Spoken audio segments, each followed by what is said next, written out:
ಈಗಾಗಲೇ ನೀವು ಪ್ರಥಮ PUCಯನ್ನು ಪಾಸ್ ಆಗಿ ಬಂದಿದ್ದೀರಿ. ಶಿಕ್ಷಣಶಾಸ್ತ್ರ ಅಂದ್ರೆ ಏನು ಅಂತ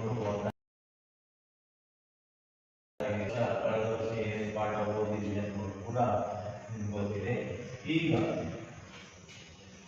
ದ್ವಿತೀಯ PUCಯಲ್ಲಿ ಮೊದಲನೇ ಪಾಠ ಭಾವರೂಪಣ ಮತ್ತು ಚಿಂತನೆ. ಭಾವರೂಪಣ ಮತ್ತು ಚಿಂತನೆ ಕೂಡ ಹೇಳಲಾಗ್ತದೆ. ಈ ಫಸ್ಟ್ ಪಾಠ ಏನಿದೆ ಕೇಳಿದ್ರೆ ಭಾವರೂಪಣ. ಇದಕ್ಕೆ ಇಂಗ್ಲಿಷ್ ನಲ್ಲಿ concept of formation and thinking.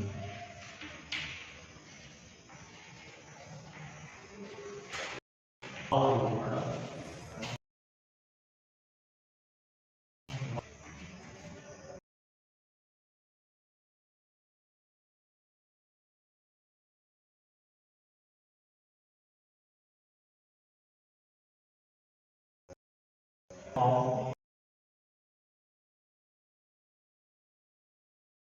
formation, CONCEPT, concept of formation, FOR, FACION, formation, concept of formation and thinking.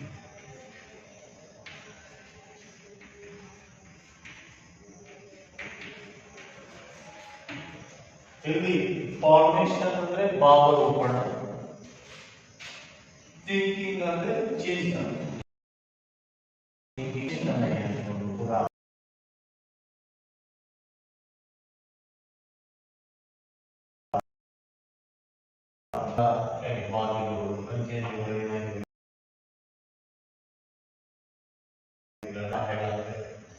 ಪಂಚೇಂದ್ರಿಯಗಳು ಯಾವ್ಯಾವುದು ಕೂಡ ಗೊತ್ತಿದೆ ನಿಮಗೆ. ಈಗಾಗಲೇ ನೀವು ಯಾವ್ದು ಕಲಿತಿದ್ದೀರಾ ಪಂಚೇಂದ್ರಿಯಗಳನ್ನ? 8th ಮತ್ತು 9th 5th ಸ್ಟ್ಯಾಂಡರ್ಡ್ ನಿಂದ ಸ್ಟಾರ್ಟ್ ಆಗ್ತದೆ ಅಥವಾ 4th ಸ್ಟ್ಯಾಂಡರ್ಡ್. ಈ ಪಂಚೇಂದ್ರಿಯಗಳು ಯಾವ್ಯಾವುದು ಅಂದ್ಕೊಂಡು ನಾನು ಹೇಳ್ತೇನೆ. ಕಣ್ಣು, ಕಿವಿ, ಮೂಗು, ನಾಲಿಗೆ ಮತ್ತು ಚರ್ಮ. ಕಣ್ಣು, ಕಿವಿ, ಮೂಗು, ನಾಲಿಗೆ ಮತ್ತು ಚರ್ಮ ಇವು ಜ್ಞಾನದ ಹೆಬ್ಬಾಗಿಲುಗಳು ಕೂಡ ಹೇಳ.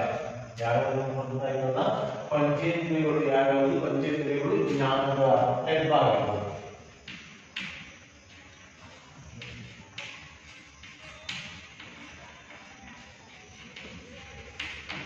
ಪಂಚೇಂದ್ರಿಯಗಳು ಯಾವ್ಯಾವುದು?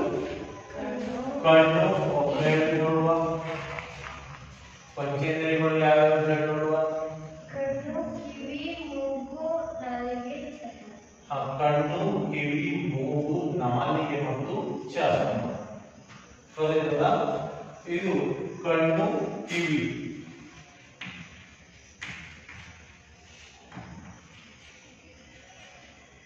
ಮೂಗು, ನಾಲಿಗೆ ಮತ್ತು ಚರ್ಮ.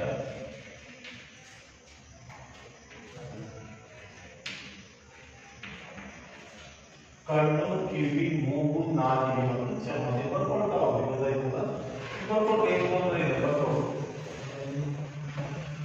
ಈ ಪಂಚೇಂದ್ರಿಯಗಳ ಮೂಲಕ ಉಂಟಾಗ್ತದೆ ನಮ್ಮ ಎಲ್ಲಾ ಅನುಭವಗಳು. ಉಂಟಾಗುವುದು ಯಾವುದ್ರ ಮೂಲಕ? ಈ ಪಂಚೇಂದ್ರಿಯಗಳ ಮೂಲಕ ಕೂಡ ಹೇಳುತ್ತೆ.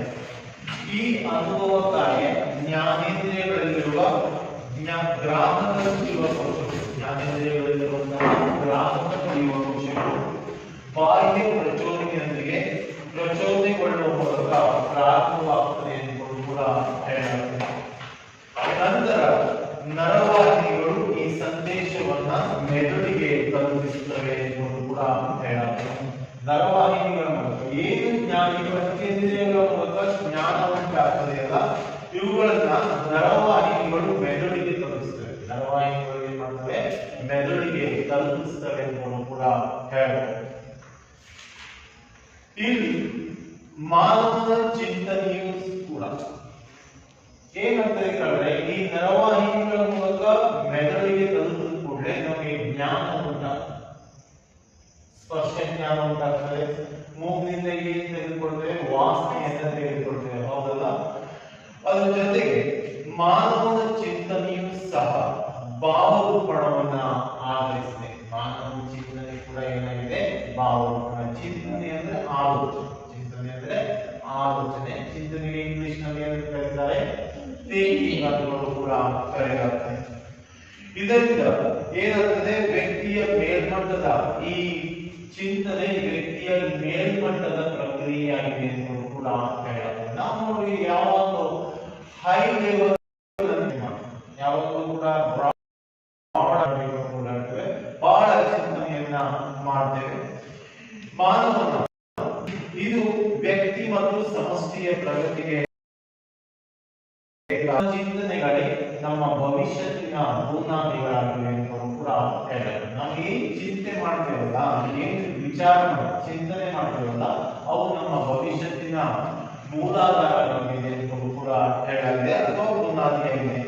ನಾವು ಹೇಗೆ ಆಲೋಚನೆ ಮಾಡುತ್ತೇವೆ, ನಾವೇನ್ ಮಾಡ್ತೇವೆ, ಹೇಗೆ ಆಲೋಚನೆ ಮಾಡುತ್ತೇವೆಯೋ ಹಾಗೆ ನಮ್ಮ ವ್ಯಕ್ತಿತ್ವ ರೂಪುಗೊಳ್ಳುತ್ತದೆ. ನಾವು ಆಲೋಚನೆ ಹೇಗೆ ಮಾಡ್ತೇವಲ್ಲ ಹಾಗೆ ನಮ್ಮ ವ್ಯಕ್ತಿತ್ವ ರೂಪುಗೊಳ್ಳುತ್ತದೆ ಎಂದು ಕೂಡ ಹೇಳಲಾಗ್ತದೆ. ವ್ಯಕ್ತಿ ಮಾಡುವ ಪ್ರತಿಯೊಂದು ಕಾರ್ಯಚಟುವಟಿಕೆಯು ಮಾನವನ ಚಿಂತನೆಯ ಪ್ರಭಾವಕ್ಕೆ ಒಳಗಾಗಿದೆ. ಪ್ರತಿಯೊಂದು ಕಾರ್ಯಚಟುವಟಿಕೆ ಏನಾಗಿದೆ, ಚಿಂತನೆಯ ಪ್ರಭಾವಕ್ಕೆ ಒಳಗಾಗಿದೆ. ಮಾನವ ಹೇಗೆ ಚಿಂತನೆ ಮಾಡ್ತಾನಲ್ಲ ಆ ಕಾರ್ಯಚಟುವಟಿಕೆ ಅವನ ಪ್ರಭಾವಕ್ಕೆ ಒಳಗಾಗಿದೆ. ಚಿಂತನೆ ಮಾಡ್ತೇವೆ, ಯಾವ ರೀತಿ ಕ್ಲಾಸ್ ಕೂತ್ಕೊಳ್ಬೇಕು ಅನ್ನೋದು ಕೂಡ ಚಿಂತನೆಯನ್ನ ಮಾಡ್ತೇವೆ. ಇದೇ ರೀತಿ ಏನಂತ ಹೇಳಿದ್ರೆ,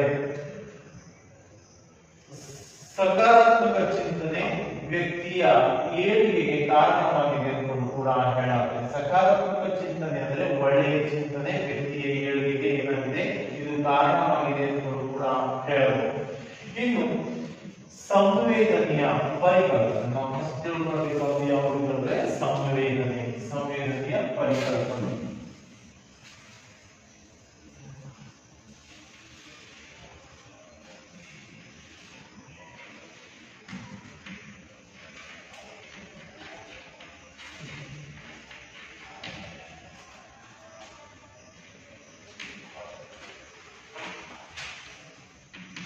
ಸಂವೇದನೆಯ ಪರಿಕಲ್ಪನೆ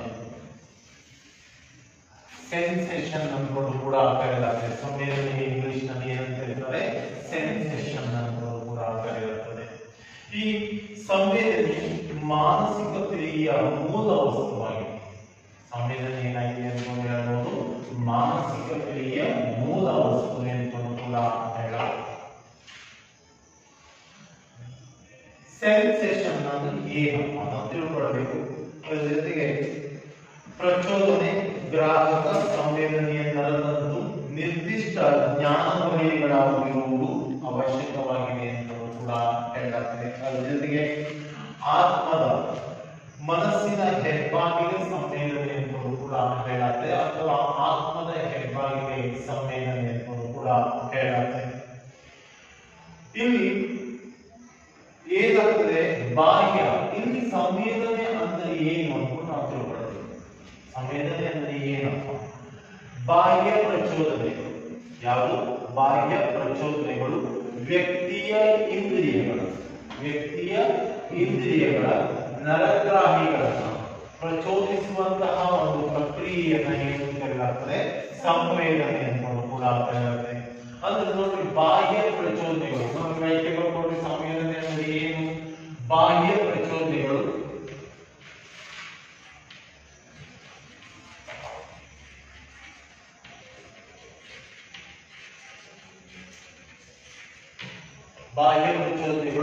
ವ್ಯಕ್ತಿಯ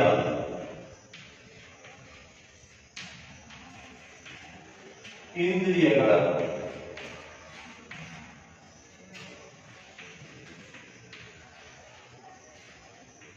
ನರಗ್ರಾಹಿಗಳನ್ನು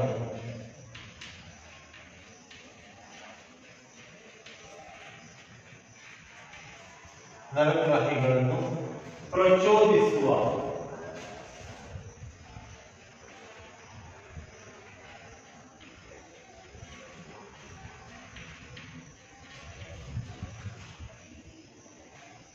ಒಂದು ಪ್ರಕ್ರಿಯೆಯನ್ನು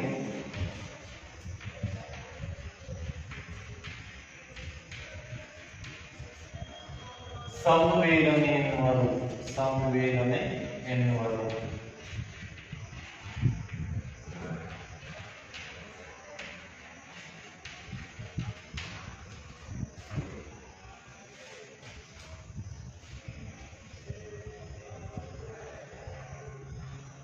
ಇಲ್ಲಿ ಏನ್ ಗೊತ್ತುಗಳಿದೆ, ಬಾಹ್ಯ ಪ್ರಚೋದನೆಗಳು ವ್ಯಕ್ತಿಯ ಇಂದ್ರಿಯಗಳ ನರಗ್ರಾಹಿಗಳನ್ನ ಪ್ರಚೋದಿಸುವಂತಹ ಒಂದು ಪ್ರಕ್ರಿಯೆಯನ್ನ ಸಂವೇದನೆ ಅಂತ ಕೂಡ ಕರೀತಾರೆ. ಬಾಹ್ಯ ಪ್ರಚೋದನೆಗಳು ವ್ಯಕ್ತಿಯ ಇಂದ್ರಿಯ ಅಥವಾ ಹೊರ ಜಗತ್ತಿನ ಮಾಹಿತಿಯನ್ನು, ಇದು ಮತ್ತೊಂದು ವ್ಯಾಖ್ಯೆಯನ್ನು ಹೇಳಲಾಗುತ್ತದೆ.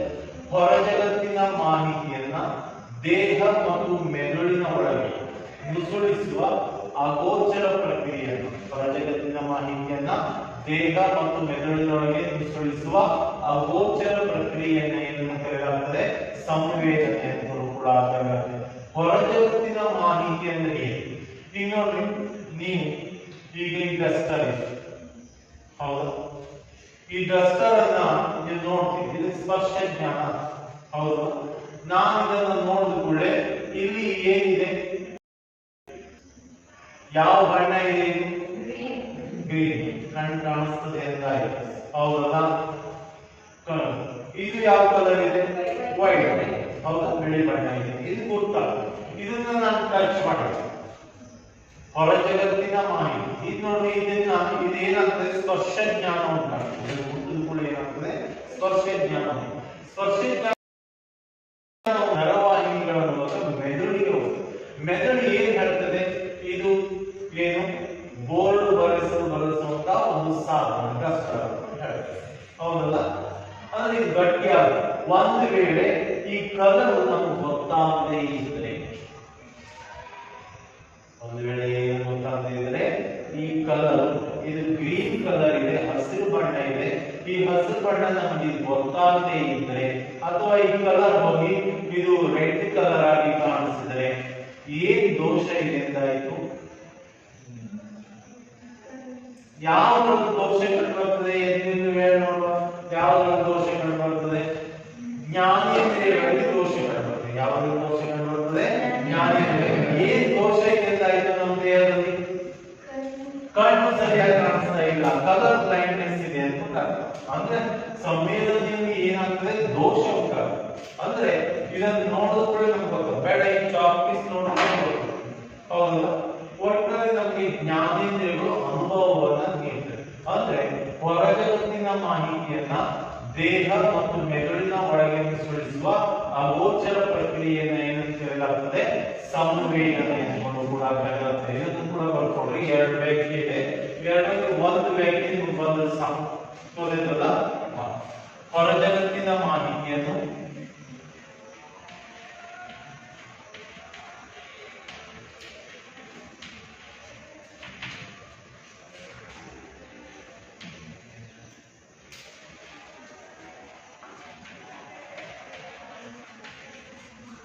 ದೇಹ ಮತ್ತು ಮೆದುಳಿನೊಳಗೆ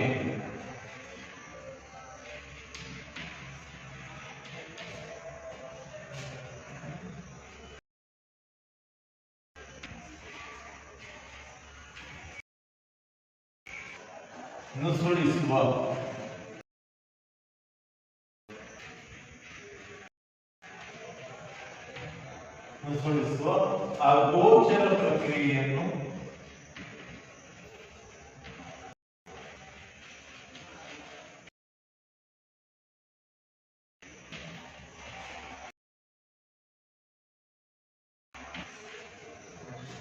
ಸಂವೇದನೆ ಎನ್ನುವರು.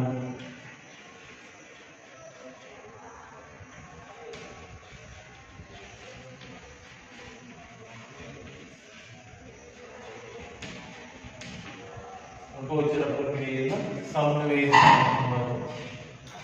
ಹೊರ ಜಗತ್ತಿನ ಮಾಹಿತಿಯನ್ನು ನಿಮ್ಗೆ ವ್ಯಾಖ್ಯೆ ಗೊತ್ತಾಯ್ತಲ್ಲ? ಮನು ಓದ್ ನೋಡುವ ಈ ವ್ಯಾಖ್ಯೆಯನ್ನು ಓದು. ಬಾಹ್ಯ ಪ್ರಚೋದನೆಗಳು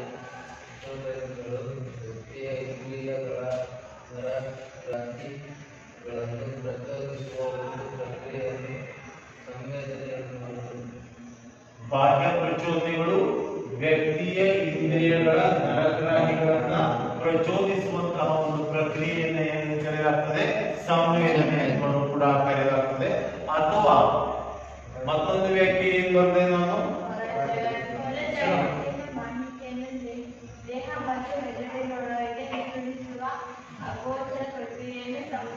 ಹೊರಜಗತ್ತಿನ ಮಾಹಿತಿಯನ್ನ ದೇಹ ಮತ್ತು ಮೆದುಳಿನೊಳಗೆ ಸುಳಿಸುವ ಅಗೋಚರ ಪ್ರಕ್ರಿಯೆಯನ್ನು ಏನು ಕರೆಯಲಾಗ್ತದೆ, ಸಂವೇದನೆ ಎಂದು ಕೂಡ ಕರೀತೇವೆ ಎಂದು ಕೂಡ ಹೇಳಿದೆ. ಸಂವೇದನೆಯ ವ್ಯಾಖ್ಯೆಗಳನ್ನು ನಮಗೆ ಗಮನಿಸಿದಾಗ, ಈ ಎರಡು ವ್ಯಾಖ್ಯೆಗಳನ್ನು ನಾವು ಗಮನಿಸಿದಾಗ ನಮಗೆ ಏನು ತಿಳಿದು ಬರ್ತದೆಪ್ಪ, ನರ ಆವೇಗವು ಹರಿದೊಳಗೆ ಅಂದ್ರೆ ಜ್ಞಾನ ವಲಯದೊಳಗೆ ಉಂಟಾಗ್ತದೆ ಎಂದು ಕೂಡ ಹೇಳಲಾಗಿದೆ.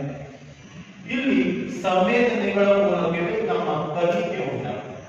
ಇವುಗಳನ್ನು ವ್ಯಾಖ್ಯೆಗಳನ್ನು ಪರಿಶೀಲಿಸಿದಾಗ ನಮ್ಗೆ ಏನು ಉಂಟಾಗ್ತದೆ, ಕಲಿಕೆ, ಲರ್ನಿಂಗ್. ಹೌದಲ್ಲ? ಇದು ಜಸ್ಟ್ ಗೊತ್ತಾಯ್ತು. ಒಂದು ವೇಳೆ ಗೊತ್ತಾಗದೇ ಇದ್ರೆ ಏನಂತ ಆಗ್ತದೆ ಅಂತ ನಾನು ಹೇಳಿದ್ದೇನೆ, ಜ್ಞಾನೇಂದ್ರಿಯಗಳಲ್ಲಿ ದೋಷ ಇದೆ, ನಾವು ಕಲಿಕೆ ಉಂಟಾಗುವುದಿಲ್ಲ, ಕಲಿಕೆಗೆ ತೊಂದರೆ ಆಗ್ತದೆ. ಜ್ಞಾನೇಂದ್ರಿಯಗಳು ಸರಿ ಇಲ್ಲದೆ ಇದ್ರೆ ಏನಾಗ್ತದೆ, ಕಲಿಕೆಗೆ ತೊಂದರೆ ಆಗ್ತದೆ ಅಂತ ಗೊತ್ತಾಗ್ತದೆ, ಕಲಿಕೆ ಉಂಟಾಗ್ತದೆ. ಅದ್ರ ಜೊತೆಗೆ ಅವಧಾನ ಅಂದ್ರೆ ಏನು, ಕಾನ್ಸಂಟ್ರೇಷನ್. ಈಗ ನೋಡಿ, ನೀವು ಕಾನ್ಸಂಟ್ರೇಷನ್ ಅಂತ ಕೂತಿದ್ವಿ, ಹೀಗಂತೂ ಬೇಡ ಅಂತ ಇದನ್ನ ನೋಡಿ ಎಷ್ಟು ಅಲರ್ಟ್ ಇರ್ತೀರ ಅಂದ್ರೆ, ನಾನು ಇದನ್ನ ಹಿಂಗೆ ಇಟ್ಕೊಂಡು ಹಿಂಗಿರ್ತೇನೆ ಸರ್, ಇದೇನು ಈಗ ಅಂದ್ಕೊಂಡು ನೀವು ಗೊತ್ತಿಲ್ಲ, ಅವಧಾನ ಉಂಟಾಗ್ತದೆ. ನಿಮ್ಗೆ ಗೊತ್ತಿದೆ, ಇದೇನು ಗೊತ್ತಾಯ್ತಲ್ಲ ನಿಮ್ಗೆ, ಚಪ್ಪಲಿಸಿ ಗೊತ್ತಾಯ್ತಲ್ಲ, ಅವಧಾನ ಉಂಟಾಗ್ತದೆ. ಅದ್ರ ಜೊತೆಗೆ ಆಲೋಚನೆ ನೋಡಿ, ಇಡೀ ದೇಹ ಸರಿ ಇದ್ರೆ ನಮ್ಮ ಆಲೋಚನೆ ಕೂಡ ಏನಾಗಿರ್ತದೆ, ಸರಿಯಾಗಿರ್ತದೆ ಎಂದು ಕೂಡ ಹೇಳಲಾಗ್ತದೆ. ನಿರ್ಣಯಿಸುವಿಕೆ, ನಿರ್ಣಯಕ್ಕೆ ಬಂದ್ವಿ ನಾವು, ಏನಂತ ನಿರ್ಣಯಕ್ಕೆ ಬಂದ್ವಿ, ಪಂಚೇಂದ್ರಿಯಗಳು ಸರಿ ಇದ್ರೆ ನಮ್ಮ ಜ್ಞಾನ ಸರಿ ಆಗ್ತದೆ ಅಂತ ನಿರ್ಣಯಕ್ಕೆ ಬಂದ್ವಿ. ಪಂಚೇಂದ್ರಿಯಗಳು ಸರಿ ಇದ್ರೆ ಏನಾಗ್ತದೆ, ನಮ್ಮ ಜ್ಞಾನ ಕೂಡ ಸರಿ ಆಗ್ತದೆ ಅನ್ನೋ ನಿರ್ಣಯಕ್ಕೆ ಬಂದ್ವಿ. ಇನ್ನು ಅದ್ರ ಜೊತೆಗೆ ನಿರ್ಣಯಿಸುವಿಕೆ, ಸಮಸ್ಯೆ ಪರಿಹಾರ. ಯಾವ ಸಮಸ್ಯೆ ಕೊಟ್ಟರು ಕೂಡ ನಾವೇನ್ ಮಾಡ್ತೇವೆ, ಪರಿಹಾರವನ್ನ ಕಂಡುಕೊಳ್ತೇವೆ. ಸರಿಯಾಗಿದೆ ಕೂಡ ಸಮಸ್ಯೆ ಪರಿಹಾರ. ಅದ್ರ ಜೊತೆಗೆ ಬುದ್ಧಿಶಕ್ತಿ, ಸ್ಮೃತಿ. ಸ್ಮೃತಿ ಅಂದ್ರೆ ಏನು,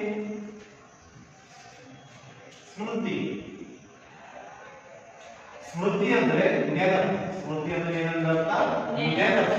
ನೆನಪು ಉಂಟಾಗ್ತದೆ. ಸ್ಮೃತಿ ಅಂದ್ರೆ ಏನಂತ, ನೆನಪು.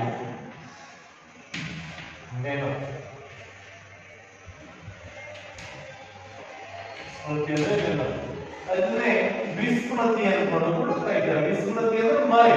ವಿಸ್ಮೃತಿ ಅಂದ್ರೆ ಏನಂತ, ಮರೆ. ಸ್ಮೃತಿ ಅಂದ್ರೆ ನೆನಪು. ಬರ್ಕೊಂಡ್ಬಿಡಿ, ಸ್ಮೃತಿ ಅಂದ್ರೆ ನೆನಪು, ವಿಸ್ಮೃತಿ ಅಂದ್ರೆ ಏನಂತ, ಮರೆ. ವಿಸ್ಮೃತಿ ಅಂದ್ರೆ ಮರೆ. ಅವಧಾನ ಅಂದ್ರೆ ಕಾನ್ಸಂಟ್ರೇಷನ್, ಏಕಾಗ್ರತೆ. ಅವಧಾನ ಅಂದ್ರೆ ಏನಂತ, ಏಕಾಗ್ರತೆ ಅನ್ಕೊಂಡು ಕೂಡ ಹೇಳ್ತಾರೆ. ಗೊತ್ತಾಯ್ತಲ್ಲ? ಜ್ಞಾನಾತ್ಮಕ ಕಾರ್ಯಗಳು ಉಂಟಾಗ್ತವೆ ಎಂದು ಕೂಡ ಹೇಳ್ತಾರೆ. ನಮಗೆ ಏನೇನು ಉಂಟಾಗ್ತದೆ ಎಂದು ಕೂಡ ಹೇಳ್ತಾರೆ. ಕಲಿಕೆ ಉಂಟಾಗ್ತದೆ, ಅವಧಾನ ಉಂಟಾಗ್ತದೆ, ಆಲೋಚನೆ, ನಿರ್ಣಯಿಸುವಿಕೆ, ಸಮಸ್ಯೆ ಪರಿಹಾರ, ಬುದ್ಧಿಶಕ್ತಿ, ಸ್ಮೃತಿ, ಇವೆಲ್ಲವೂ ಕೂಡ ಈ ನಮ್ಮ ಜ್ಞಾನೇಂದ್ರಿಯಗಳು ಉಂಟಾಗ್ತವೆ. ಅದ್ರ ಜೊತೆಗೆ ಅಳುಗಳು, ಹೌದಲ್ಲ, ನಗು, ಅಳು, ಗೊತ್ತಿದ್ದಲ್ಲ, ದುಃಖ. ದುಃಖ ಮುಖದಲ್ಲಿ ಬದಲಾವಣೆ ಕಂಡು ಬರ್ತದೆ. ದುಃಖ ಆದಾಗ ಏನಾಗ್ತದೆ, ಮುಖದಲ್ಲಿ ಬದಲಾವಣೆ ಕಂಡು ಬರ್ತದೆ ಎಂದು ಕೂಡ ಹೇಳ್ಬೋದು. ಹಾಗೂ ಎಲ್ಲ ಕಾರ್ಯ ಮಾಡ್ತೇವೆ, ಓಡ್ತೇವೆ, ಕುಣಿತೇವೆ, ಈ ಎಲ್ಲಾ ಕಾರ್ಯಗಳು ಜ್ಞಾನೇಂದ್ರಿಯಗಳು ಸರಿ ಆಗ್ತದೆ ಎಂದು ಕೂಡ ಹೇಳ್ಬೋದು. ಇನ್ನು ಸಂವೇದನೆ ಅಂದ್ರೆ ಏನಂತ ಗೊತ್ತಾಯ್ತು. ಸಂವೇದನೆ ಅಂದ್ರೆ ಬಾಹ್ಯ ಪ್ರಚೋದನೆಗಳು ವ್ಯಕ್ತಿಯ ಇಂದ್ರಿಯಗಳ ನರಗ್ರಾಹಿಗಳನ್ನ ಪ್ರಚೋದಿಸುವಂತಹ ಪ್ರಕ್ರಿಯೆಯನ್ನು ಏನಂತ ಕರೀತೇವೆ, ಸಂವೇದನೆ. ಅಥವಾ ಮತ್ತೊಂದು ವ್ಯಕ್ತಿ ಏನಂತ ಹೇಳಿದ್ರೆ, ಹೊರಜಗತ್ತಿನ ದೇಹ ಮತ್ತು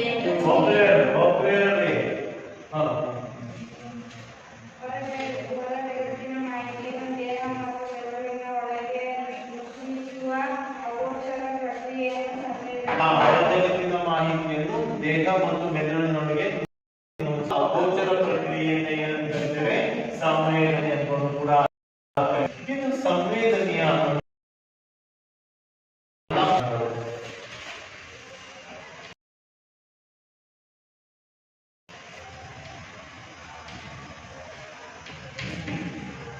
ಸಂವೇದನೆಯ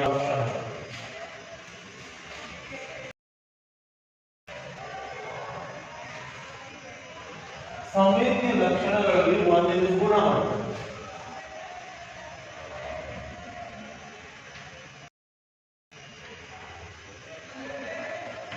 ಸಂವೇದನೆಯ ಲಕ್ಷಣಗಳಲ್ಲಿ ಒಂದೊಂದು ಯಾವುದಾಯ್ತು? ಗುಣಮಟ್ಟ.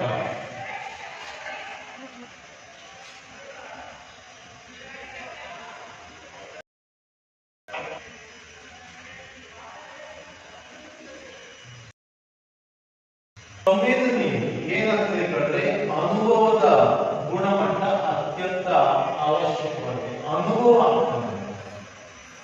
ಕಲಿಕೆಯ ಅನುಭವ. ಐರನ್ ಬಾಕ್ಸ್ ಅನ್ನು ಮುಟ್ಟಿದ್ರೆ, ಬಿಸಿಯಾದ ಐರನ್ ಬಾಕ್ಸ್ ಅನ್ನು ಮುಟ್ಟಿದ್ರೆ ಯಾವ ಅನುಭವ ಆಗ್ತದೆ?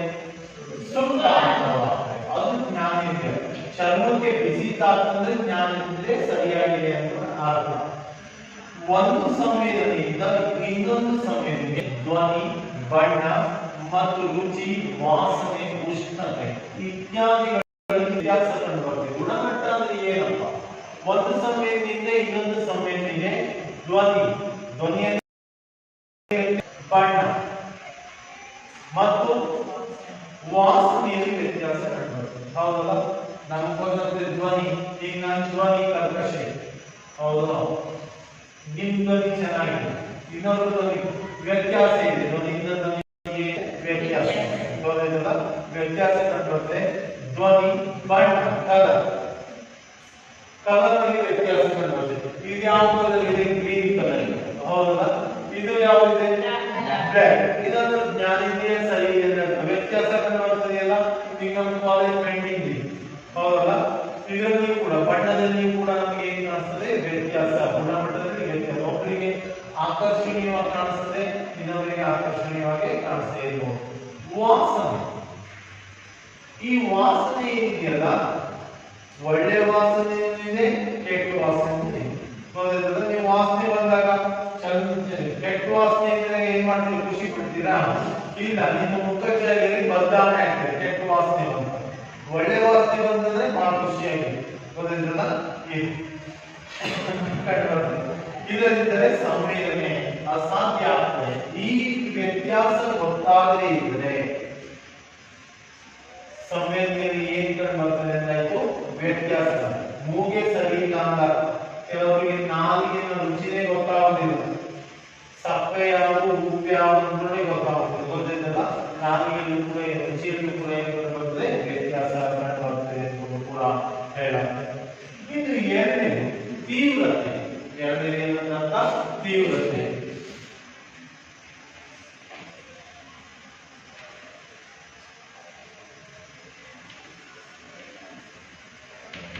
ತೀವ್ರತೆ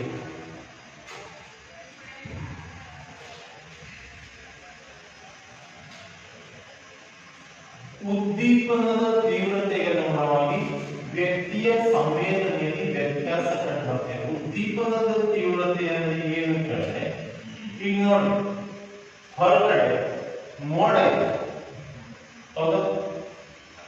ಬೆಳಕು ಏನಾಗಿದೆ? ಪ್ರಕಾಶಮಾನವಾಗಿದೆಯೋ ಮಂದಾಗಿದೆಯೋ? ಪ್ರಕಾಶಮಾನವಾಗಿದೆಯೋ ಮಂದಾಗಿದೆಯೋ? ಹೌದಲ್ಲ? ಇಲ್ಲಿ ಬೆಳಗ್ಗೆ ಕಾಣಿಸ್ತದೆ, ಮಂದವಾಗಿ ಕಾಣಿಸ್ತದೆ. ಇನ್ನು ಪ್ರಕಾಶಮಾನವಾದ ಬೆಳಕಿಗೆ ಕಣ್ಣು ಹೇಗೆ ಅನಿಸ್ತದೆ? ನಮ್ಮ ಕಣ್ಣು ಕತ್ತೆ ಆಗ್ತದೆಯೋ? ಹೌದಲ್ಲ? ಮಂದ ಬೆಳಕಲ್ಲಿ ಮಂದ ಅನಿಸ್ತದೆ. ಮುಖ ಚಹರೆಯಲ್ಲಿ ಕೂಡ ಏನಿರುತ್ತೆ? ಬದಲಾವಣೆ ಕಂಡು ಬರ್ತದೆ.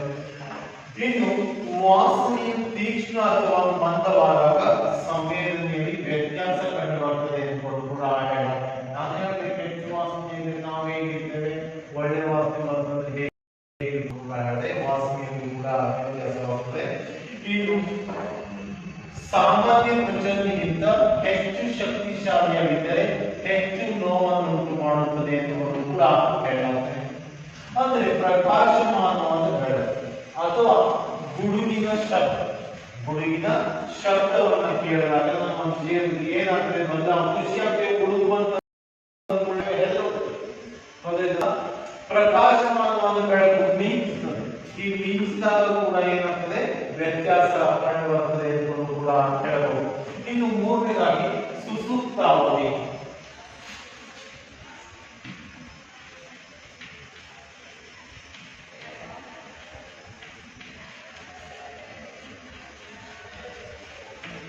ಸುಸುಪ್ತಾವಧಿ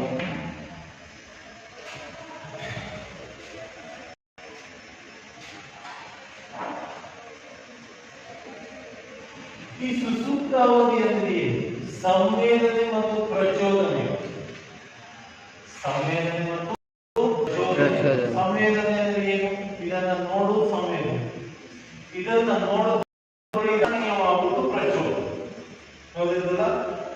ಈ ಸಂವೇದನೆ ಮತ್ತು ಪ್ರಚೋದನೆಗಳು ಏಕಕಾಲಕ್ಕೆ ನಡೆದರೂ ಕೂಡ, ಸಂವೇದನೆ ಮತ್ತು ಪ್ರಚೋದನೆಗಳು ಏಕಕಾಲಕ್ಕೆ ನಡೆದರೂ ಕೂಡ ಎರಡರ ನಡುವೆ ಕಾಲಾವಧಿ ಬೇಕಾಗ್ತದೆ. ಎರಡರ ನಡುವೆ ಏನಾಗ್ತದೆ ಕಾಲಾವಧಿ ಬೇಕಾಗ್ತದೆ ಎಂದು ಕೂಡ ಹೇಳುತ್ತೆ.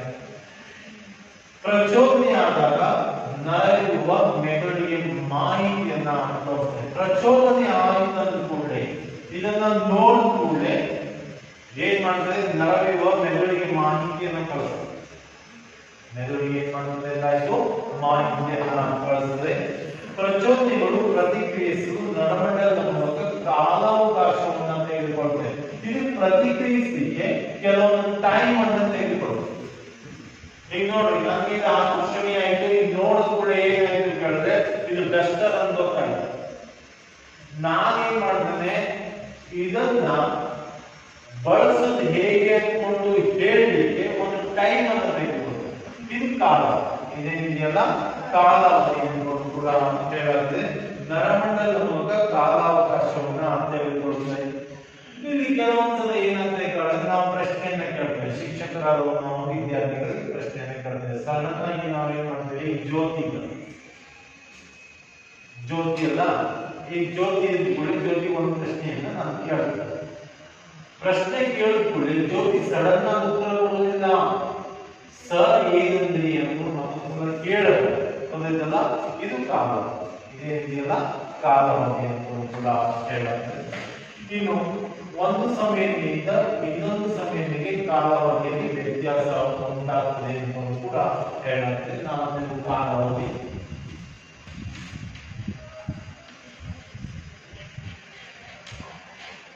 ಕಾಲಾವಧಿ ಇನ್ನು ಲಾಸ್ಟ್ ವಿಸ್ತೃತತೆ. ವಿಸ್ತೃತತೆ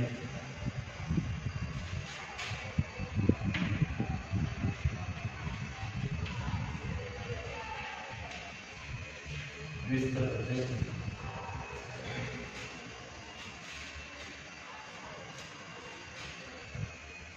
ಎಲ್ಲ ಸಂವೇದನೆಗಳು ಏನಾಗಿದೆ ಹೇಳಿದ್ರೆ ವಿಸ್ತೃತತೆಯನ್ನ ಹೊಂದಿವೆ. ವಿಸ್ತೃತತೆ ಅಂದ್ರೆ ಏನು ಹೇಳಿದ್ರೆ ಸ್ಪರ್ಶ. ಈ ಸ್ಪರ್ಶ ಜ್ಞಾನ ಕೂಡ ವಿಸ್ತೃತ ಜ್ಞಾನ ಹೊಂದಿದೆ. ಆದ್ರೆ ಏನ್ ಮಾಡ್ತೇವೆ ಹೇಳಿದ್ರೆ ಕೆಲವೊಂದು ಫಂಕ್ಷನ್ಗಳಲ್ಲಿ ದೊಡ್ಡ ಸಮಾರಂಭಗಳಾಗಿರ್ತವೆ. ದೊಡ್ಡ ಸಮಾರಂಭ ಅಂದ್ರೆ ಈಗ ನಮ್ಮ ಕಾಲೇಜಿನ ಗ್ರೌಂಡ್ ನಲ್ಲಿ ಒಂದು ಫಂಕ್ಷನ್ ನಡೀತಿದೆ ಅಂತ ತಿಳ್ಕೊಂಡು ಆ ಫಂಕ್ಷನ್ ನಲ್ಲಿ ಸಾಕಷ್ಟು ಜನ ಸೇರಿರ್ತಾರೆ. ಸಾಕಷ್ಟು ಜನ ಸೇರಿದಾಗ ಅಲ್ಲಿ ಮಾತನಾಡುವ ವ್ಯಕ್ತಿ ಮಾತನಾಡ್ತಾ ಇದ್ರೆ ಏನಂತಂದ್ರೆ ಅದು ನಮ್ಮ ಕೊನೆಯವರೆಗೂ ಒಂದು ಕೇಳಿಸುತ್ತಿಲ್ಲ. ಆವಾಗ ನಾವು ಏನ್ ಮಾಡ್ತೇವೆ, ಧ್ವನಿವರ್ಧಕದ ಧ್ವನಿಯನ್ನ ಹೆಚ್ಚಿಸ್ತೇವೆ. ಧ್ವನಿವರ್ಧಕದ ಧ್ವನಿಯನ್ನ ಏನ್ ಮಾಡ್ತೇವೆ, ಹೆಚ್ಚಿಸ್ತೇವೆ. ಇದು ವಿಸ್ತೃತತೆ.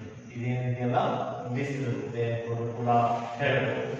ಹೀಗೆ ಏನಾಗ್ತದೆ ಹೇಳಿದ್ರೆ ಸಂವೇದನೆ 5 ಲಕ್ಷಣಗಳನ್ನ ಹೊಂದಿದೆ. ಇದು 5 ಮಾರ್ಕ್ಸ್ ಕ್ವಶನ್ ಇರ್ತದೆ. ಎಷ್ಟು ಮಾರ್ಕ್ಸ್ ಇರ್ತದೆ? 5 ಮಾರ್ಕ್ಸ್ ಕ್ವಶನ್ ಇದೆ. 1 ಮಾರ್ಕ್ಸ್ ಒಂದು ಕ್ವಶನ್ ಬರ್ತದೆ. ಸಂವೇದನೆ ಅಂದ್ರೆ ಏನು ಅಂತ ಕೂಡ ಬರ್ತದೆ. ಬಾಹ್ಯ ಪ್ರಚೋದನೆಗಳು ವ್ಯಕ್ತಿಯ ಇಂದ್ರಿಯಗಳ ನರಗ್ರಾಹಿಗಳನ್ನ ಪ್ರಚೋದಿಸುವಂತಹ ಒಂದು ಪ್ರಕ್ರಿಯೆಯನ್ನು ಹೇಳುತ್ತದೆ ಸಂವೇದನೆ ಅಂತ ಕರೀತೇವೆ. ಸಂವೇದನೆಯ ಲಕ್ಷಣಗಳನ್ನು ನಾವು ನೋಡಿದಾಗ ಸಂವೇದನೆಯ ಲಕ್ಷಣಗಳು ಎಷ್ಟಿದೆ? 5. ಯಾವ್ಯಾವುದು ಓದ್ ಹೇಳು ಏನು ಸೃಷ್ಟಿ ಓದ್ ಹೇಳು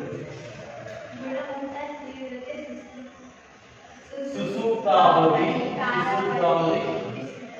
ಹಾ ವಿಸ್ತೃತತೆ ಕಾಲಾವಧಿ ಮತ್ತು ವಿಸ್ತೃತತೆ ಅನ್ನೋದು ಕೂಡ ಹೇಳು ಗುಣಮಟ್ಟ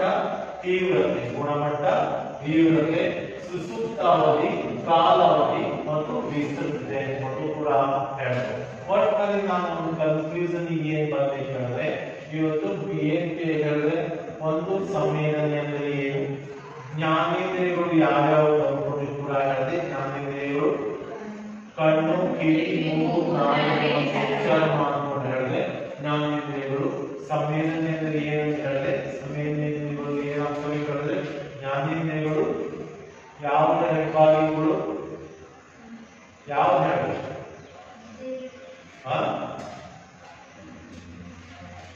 ಜ್ಞಾನದ ಹೆಬ್ಬಾಗಿಲು ಜ್ಞಾನೇಂದ್ರಿಯಗಳು ಏನಾಗಿವೆ ಜ್ಞಾನದ ಹೆಬ್ಬಾಗಿಲುಗಳು ಅಂದ್ಕೊಂಡು ಹೇಳಿದೆ ಸಂವೇದನೆ ಅಂದ್ರೆ ಏನು ಅಂದ್ಕೊಂಡು ಹೇಳಿದೆ ಹೊರ ಜಗತ್ತಿನ ಮಾಹಿತಿಯನ್ನ ದೇಹ ಮತ್ತು ಮೆದುಳಿನೊಳಗೆ ನುಸುಳಿಸುವ ಅಗೋಚರ ಪ್ರಕ್ರಿಯೆಯನ್ನು ಏನಾಗುತ್ತದೆ ಸಂವೇದನೆ ಅಂದ್ಕೊಂಡು ಕೂಡ ಕರೀತೇವೆ ಇನ್ನು ಸಂವೇದನೆಯ ಲಕ್ಷಣಗಳನ್ನ ಹೇಳಿದ್ರೆ ಗುಣಮಟ್ಟ ತೀವ್ರತೆ ಮತ್ತು ಸುಸೂಕ್ತಾವಧಿ ಕಾಲಾವಧಿ ಮತ್ತು ವಿಸ್ತೃತತೆ ಕಾಲಾವಧಿ ಮತ್ತು ವಿಸ್ತೃತತೆ ಈಗ ನೆಕ್ಸ್ಟ್ ಇದರಲ್ಲಿ ಏನು ಹೇಳೋದು ಪ್ರತ್ಯಕ್ಷ ಏನೇನಿದೆ ಸೈನಿಕ ಪ್ರತ್ಯಕ್ಷ